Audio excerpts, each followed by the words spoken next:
ഇനി ഞാൻ പോണത് വണ്ടി സർവീസിന് കൊടുക്കാനാണ് കേട്ടോ. കുന്നംകുളം പാറയമ്പാടത്താണ് കേട്ടോ നമ്മൾ വണ്ടി സർവീസിന് കൊടുക്കുന്നത്. രാവിലെ 9 മണിക്ക് എത്തിക്കാൻ പറഞ്ഞിട്ടുണ്ടായിരുന്നു കേട്ടോ. നമ്മൾ കുറച്ച് ലേറ്റായി, എന്നാലും കുഴപ്പമൊന്നുമില്ല നമുക്ക് വണ്ടി കൊടുക്കാനായിട്ട്. പിന്നെ ഇവിടെ നിന്ന് നേരെ പോണത് നമ്മുടെ ഷോപ്പിലേക്കാണ് കേട്ടോ. അപ്പോൾ ഷോപ്പിൽ സീനേച്ചി വെയിറ്റ് ചെയ്തിരിക്കുന്നത് എൻ്റെ ഫ്രണ്ടാണ് കേട്ടോ. വെയിറ്റ് ചെയ്തിരിക്കേണ്ട ആൾക്കൊന്നില്ല, ആളിന്ന് ലീവാണ്. സീനേച്ചും ബ്യൂട്ടീഷ്യൻ തന്നെയാണ് കേട്ടോ. അപ്പോൾ സീനേച്ചി പോണ ഷോപ്പിൽ നിന്ന് ലീവാണ്. അപ്പോൾ സീനേച്ചി എന്നെ കാണാനായിട്ട് നേരെ ഇങ്ങോട്ട് പോകുന്നു കേട്ടോ.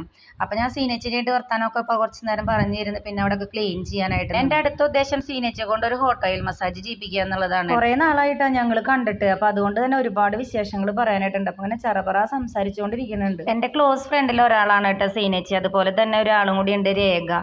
അപ്പോൾ അവളിപ്പോൾ കൈകൊണ്ട് വയ്യാണ്ടിരിക്കുക, ചെറിയൊരു സർജറി ഒക്കെ കഴിഞ്ഞിട്ട്. അപ്പോൾ അവൾ ഇതേപോലെ വരുമ്പോൾ, അതല്ലെങ്കിൽ സീനേച്ചി, ഇവർ ആരെങ്കിലും ഒരാൾ വരുമ്പോഴാണ് കേട്ടോ ഞാൻ ഇതേപോലെ ഒരു ഹോട്ട് ഓയിൽ മസാജോ അല്ലെങ്കിൽ ഒരു ഫേഷ്യലൊക്കെ ചെയ്യിപ്പിക്കുക. സീനേച്ചി ഇടയ്ക്ക് ഈ ക്യാമറയിലേക്ക് നോക്കണത് എന്താ വെച്ചെങ്കിൽ ഞാൻ സംസാരിച്ചുകൊണ്ടിരിക്കണതൊക്കെ ഇതിൽ റെക്കോർഡ് ആവണ്ടെന്നാണ് കേട്ടോ ഈ ചോദിച്ചുകൊണ്ടിരിക്കുന്നത്. അങ്ങനെ മസാജിങ് ഒക്കെ കുറച്ച് കാര്യമായിട്ട് തന്നു കേട്ടോ. കുറച്ചധികം നേരം വർത്താനത്തിൻ്റെ ആ ഒരു രസം പോലെ തന്നെ മസാജിങ്ങും കുറച്ച് അടിപൊളിയായിട്ട് കുറേ നേരം കിട്ടിയിട്ടാണ്. ഈ സംസാരിച്ചുകൊണ്ടിരിക്കുന്നത് എന്താ വെച്ചെങ്കിൽ ഞങ്ങൾ ഒരുപാട് ആഗ്രഹങ്ങൾ ഇങ്ങനെ കുറേ പറയൂട്ടാ.